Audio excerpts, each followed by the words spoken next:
I am interviewing Matt Parrish, that is a special ed teacher that has taught for 20 years in 3 different states.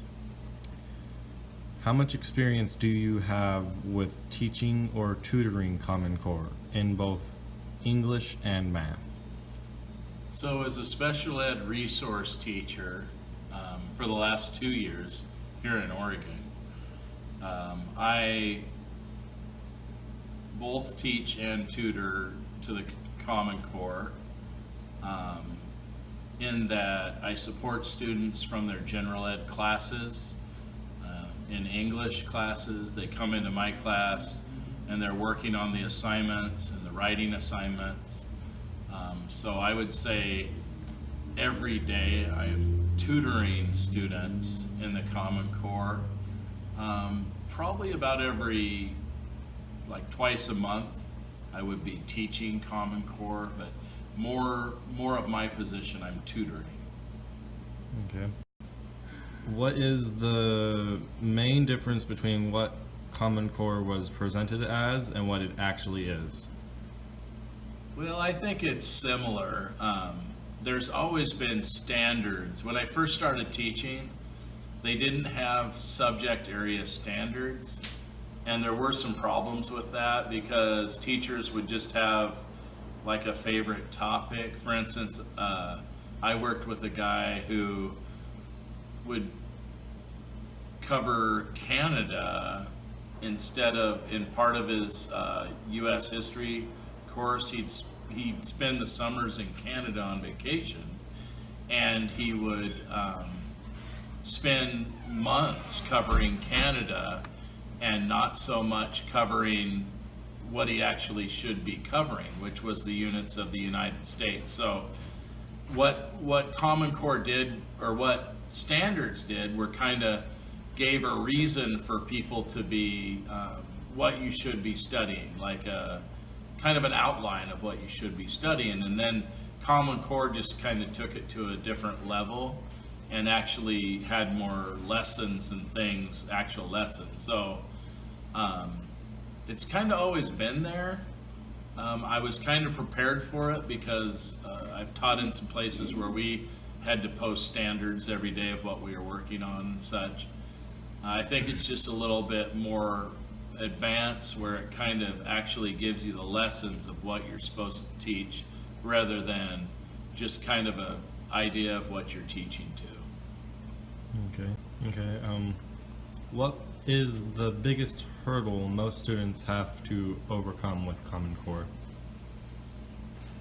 Probably getting used to the way it is and getting used to the way that they assess. It's a lot different than the way it's naturally done. I think it sometimes is a little stressful because of the way that you have to show a lot of works cited and all that. I mean, that was always there, but I think when you write now, you're doing a lot more about showing work sample kind of stuff within your writing rather than just free writing like it used to be.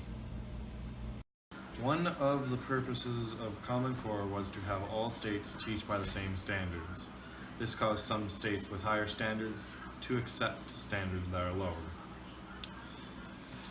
The states with higher standards must dumb down their education to meet new standards. Centralized teaching has not worked in the past. Not all students learn at the same rate, so a one-size-fits-all learning style will not fit.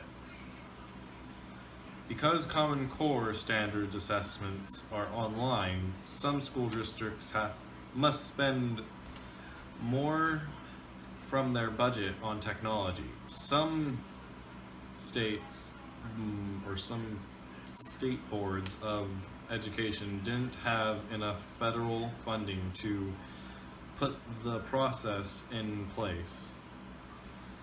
Taxpayers in states using Common Core must pay an increased price tag.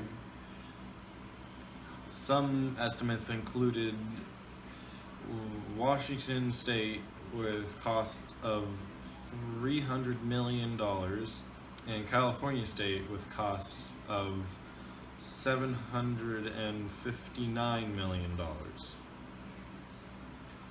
The Common Core standards are written at the federal level, which doesn't allow the state and the local governments to design standards based on their community needs. Parents cannot suggest changes to the standards or put their children in other public schools with better standards. These standards were put into classrooms too quickly, not giving teachers enough time to prepare new material. Regular education students cannot master all of the English language arts standards for each grade level. For example, 10th grade English students need to learn 41 standards in 1 year. These are a few points that show some of the negative effects of the